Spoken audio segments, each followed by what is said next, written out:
नमस्कार प्रिय दर्शक बंधुरा लक्ष्मीप्रियास डेली ब्लग चैनेले आपनादेर सबाइके आबारो एकबार जानाई सुस्वागतम।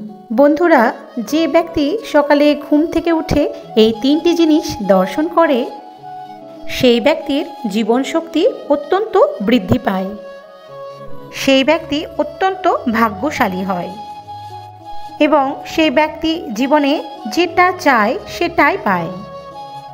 अर्थात सेई व्यक्तिर जीवने सफलता आसे चुम्बकेर मतो। भिडियोते बला एई तीनटी जिनिस यदि आपनारा प्रतिदिन घुम थेके उठे दर्शन करें तबे एर फल आपनारा एक मासेर मध्येई पेये जाबेन। विश्वास यदि ना हय एकबार करेई देखुन, एक अभावनीय परिवर्तन आपनार जीवने घटबे। जे धरनेर परिवर्तन आपनारा कल्पनाओ करते पारेन ना, ठीक सेई धरनेर परिवर्तनई आपनार जीवने घटबे। देखुन शास्त्र मते अर्थात भगवान श्रीकृष्णेर मतो अनुसारे एई मानव जन्म अत्यंत दुर्लभ हय, ताई एकमात्र मानव जन्म प्राप्त करे आमरा ईश्वरके लाभ करते पारी। किन्तु शास्त्र मते कयेकटी नियम आछे, यदि सेगुली आमरा पालन करते पारी ताहले जीवने दुख कष्ट थेके जेमन आमरा रेहाई पेते पारबो सेरकमई सुख और शांतिर छोঁয়াও लागबे आमादेर परिवारे। এই নিয়মগুলি না জানার কারণে আমরা আমাদের কাঙ্ক্ষিত সুখ ও সৌভাগ্য থেকে বঞ্চিত থাকি। ভগবান শ্রীকৃষ্ণ গীতায় অর্জুনকে উপদেশ দিয়ে বলেছিলেন, অতএব হে ভারত, তোমার হৃদয়ে যে অজ্ঞান প্রসূত সংশয়ের উদয় হয়েছে তা জ্ঞানরূপ খড়গের দ্বারা ছিন্ন করো, যোগাশ্রয় করে যুদ্ধ করার জন্য উঠে দাঁড়াও। বন্ধুরা, আজকে আমি আপনাদের যে তিনটি বিষয়ের কথা বলবো তা জানার জন্য মনোযোগ সহকারে ভিডিওটির কথাগুলো শেষ পর্যন্ত শুনবেন। তাহলে চলুন একে একে জেনে নেওয়া যাক। প্রথমেই আপনাদের বলে দিই যে তিনটি জিনিসের কথা আমি আপনাদের বলবো, মনে পূর্ণ ভক্তি ও বিশ্বাস থেকে কাজটা করতে থাকুন। শুধুমাত্র পাওয়ার জন্যই করবেন না, তবে একদিন অনেক কিছু আসবে। প্রথমত, সকালে ঘুম থেকে উঠে আমাদের প্রত্যেকের উচিত নিজেদের হাতের কর দর্শন করা। দেখুন, আমাদের হাতের করে বা তালুর অগ্রভাগে স্বয়ং মা লক্ষ্মী বিরাজ করেন, মধ্যভাগে সরস্বতী বিরাজ করেন এবং নিম্নভাগে প্রভু গোবিন্দ বাস করেন। সুতরাং আমাদের প্রত্যেকের উচিত ঘুম থেকে উঠে নিজের হাতের কর দর্শন করা এবং তাদের উদ্দেশ্যে প্রণাম জানানো। মাতা লক্ষ্মী, সরস্বতী ও শ্রীকৃষ্ণের নাম নিয়ে যে ব্যক্তি তার দিন শুরু করে সেই ব্যক্তির জীবনের সফলতা অবশ্যই আসে, আর বিভিন্ন দেবদেবীর আশীর্বাদে সেই ব্যক্তির দুঃখ, দারিদ্রতা, কষ্ট, রোগ, ব্যাধি এগুলোর বিনাশ হয়। তথা এই ক্রিয়াটির মাধ্যমে আপনারা কিন্তু সহজেই মা লক্ষ্মীর কৃপায় ধন সম্পত্তি অর্জন করতে পারবেন। মাতা সরস্বতীর কৃপায় বিদ্যা বুদ্ধি অর্জন করতে পারবেন এবং শ্রীকৃষ্ণের কৃপায় জীবনে সমস্ত বাধা বিপত্তি, দুঃখ, রোগ ব্যাধি থেকে মুক্তি পাবেন।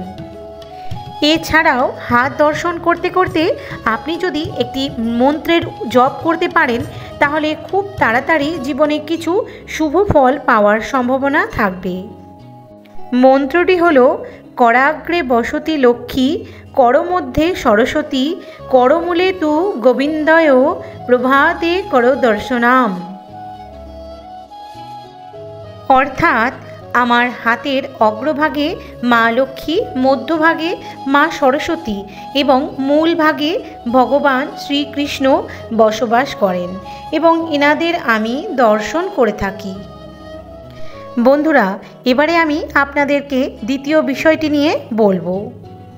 শাস্ত্রমতে মনে করা হয় প্রত্যেক মানুষের সপ্তাহে একদিন হলেও ব্রহ্ম মুহূর্তে ঘুম থেকে উঠে উঠানে পাখিদের খেতে দেওয়া উচিত।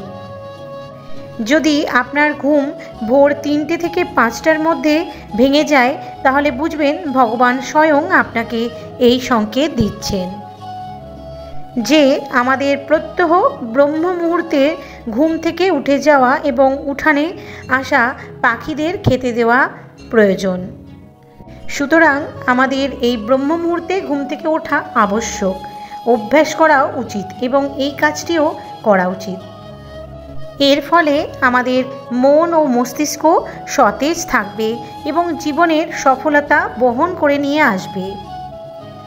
দেখুন, এই ব্রহ্ম মুহূর্তে কিন্তু এই ব্রহ্ম ভাণ্ডের সৃষ্টি হয়েছিল। সুতরাং এই ব্রহ্ম মুহূর্তের সময়টিতে আমাদের পৃথিবীতে বহু ধরনের দৈবিক শক্তির আগমন ঘটে। এছাড়াও ভোর 3টে থেকে 5টার মধ্যে যে সময়, সেই সময় বায়ুমণ্ডলের কসমিক এনার্জি অত্যন্ত বেশি পরিমাণে বৃদ্ধি পায়, যা আমাদের শরীরের জন্য খুবই ভালো এবং মঙ্গলজনক। সুতরাং এই সময় যে ব্যক্তি ঘুম থেকে ওঠেন তার শরীর মন অত্যন্ত সুস্থ ও সরল থাকে। এবং আপনি যদি এই ব্রহ্ম মুহূর্তে উঠোনে আসা পাখিদের খেতে দেন, জেনে রাখবেন আপনি ব্রহ্ম মুহূর্তে অনেক বড় পুণ্যের কাজ করছেন। যারা ইতিমধ্যেই এই কাজটি করে আসছেন তারা আমার এই কথাটির মর্মার্থ উপলব্ধি করতে পারবেন। এই কাজটি মনে বিশ্বাস রেখে নিয়মিত করতে পারলে আপনি সফলতার চরম শিখরে পৌঁছাতে পারবেন।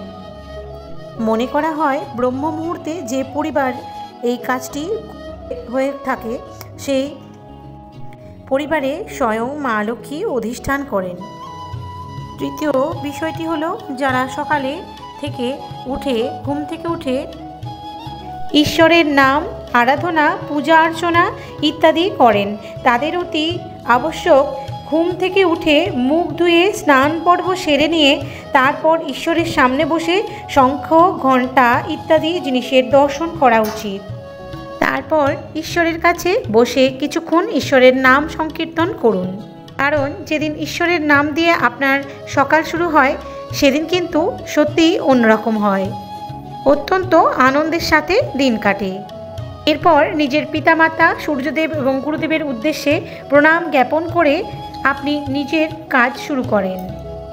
বন্ধুরা, যে ব্যক্তি এই নিয়মগুলি প্রতিদিন পালন করেন সেই ব্যক্তির জন্মকুণ্ডলী থেকে সমস্ত রকমের ঋণ, দোষ, পাপ এগুলো খুব সহজেই খণ্ডন হয়ে যায় এবং প্রতিদিন সেই ব্যক্তির জীবনে শুভ শক্তির বৃদ্ধি পায় এবং পুণ্যের মাত্রা বাড়তে থাকে। এর ফলে এইসব ব্যক্তিরা প্রতি কাজেই সফলতার মুখ দেখতে পায় এবং প্রতিদিন সেই ব্যক্তির জীবনে শুভ শক্তির বৃদ্ধি পায় এবং পুণ্যের মাত্রা বাড়তে থাকে। এর ফলে এইসব ব্যক্তিরা প্রতি কাজেই সফলতার মুখ দেখতে পায়। প্রায় সব জায়গাতেই আমাদের বাড়ির আশেপাশে এমন 2-1জনকে আপনি দেখতে পাবেন যারা খুব সকালবেলায় ঘুম থেকে উঠে এই কাজগুলি করে থাকেন। প্রায় সব জায়গাতেই আমাদের বাড়ির আশেপাশে এমন 2-1জনকে আপনি দেখতে পাবেন যারা খুব সকালবেলায় ঘুম থেকে উঠে এবং কাজগুলি করে থাকে। লক্ষ্য করে দেখবেন তারা সুস্বাস্থ্যের অধিকারী হন। সুতরাং বুঝতেই পারছেন এর প্রভাব সুদূর প্রসারী এবং জিনিসটি আমাদের স্বাস্থ্য এবং জীবনের ওপর যে দৈবিক প্রভাব রয়েছে সেটা কিন্তু অনস্বীকার্য। তাই আপনারা অবশ্যই চেষ্টা করুন এই 3টি বিষয়ের মধ্যে যে কোনো একটি অথবা সম্ভব হলে 3টি অভ্যাস প্রতিদিন আয়ত্ত করার। বন্ধুরা, এবার আসুন কিছু অনুপ্রেরণামূলক উক্তি শুনে নেওয়া যাক। যদি মনে করেন আপনি পারবেন অথবা আপনি পারবেন না, এই 2 ক্ষেত্রেই সঠিক বলে প্রমাণিত করবে। যদি মনে করেন আপনি পারবেন না, স্বপ্ন আর বাস্তবের একটা নিবিড় সম্পর্ক আছে। স্বপ্ন দেখে বিশ্বাস করলে কিংবা বিশ্বাস করার পর স্বপ্ন দেখলে তা বাস্তবে রূপান্তরিত হয়। ভালো খাবার আপনার ইন্দ্রিয়গুলিকে পরিতৃপ্ত করে, কিন্তু ভালো ব্যবহার আপনার আত্মাকে পরিতৃপ্ত করে। তাই ভালো ব্যবহার ও সবসময় ভালো শব্দ উচ্চারণ করুন।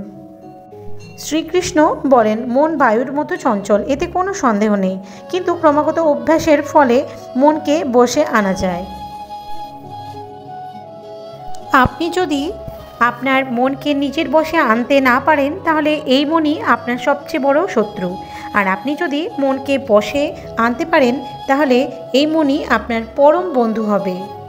মনকে বশে না আনলে আপনার ইন্দ্রিয়গুলো মায়ার দ্বারা আপনার মনকে ভুল পথে পরিচালিত করবে, আর তখনই আপনি দুঃখ কষ্ট ভোগ করবেন।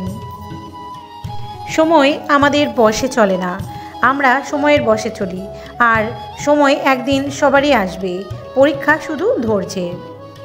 একদিন আপনার এই নশ্বর দেহটা চলে যাবে, কিন্তু আপনি ঠিকই থাকবেন আত্মার রূপে। তাই মায়ের দ্বারা পরিচালিত হয়ে ইন্দ্রগুলিকে পরিতৃপ্ত না করে আত্মাকে পরিতৃপ্ত করুন, তাহলে ঈশ্বর পরিতৃপ্ত হবেন, আপনার সঙ্গে থাকবেন।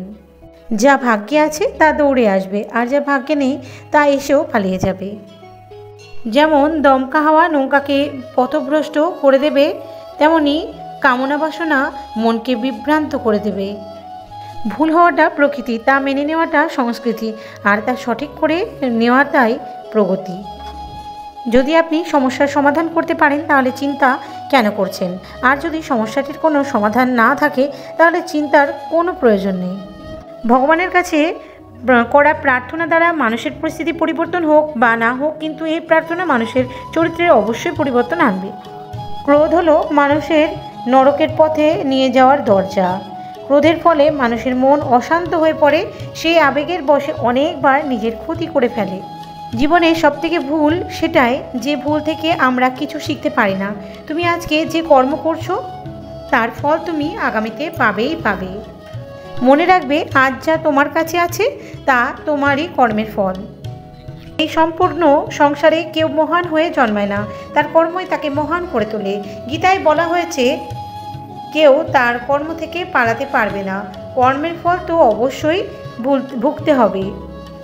সঠিক কর্ম সেটা নয় যেটার ফল সর্বদা সঠিক হয়, বরং সঠিক কর্ম সেটাই যার উদ্দেশ্যে কখনোই ভুল নয়।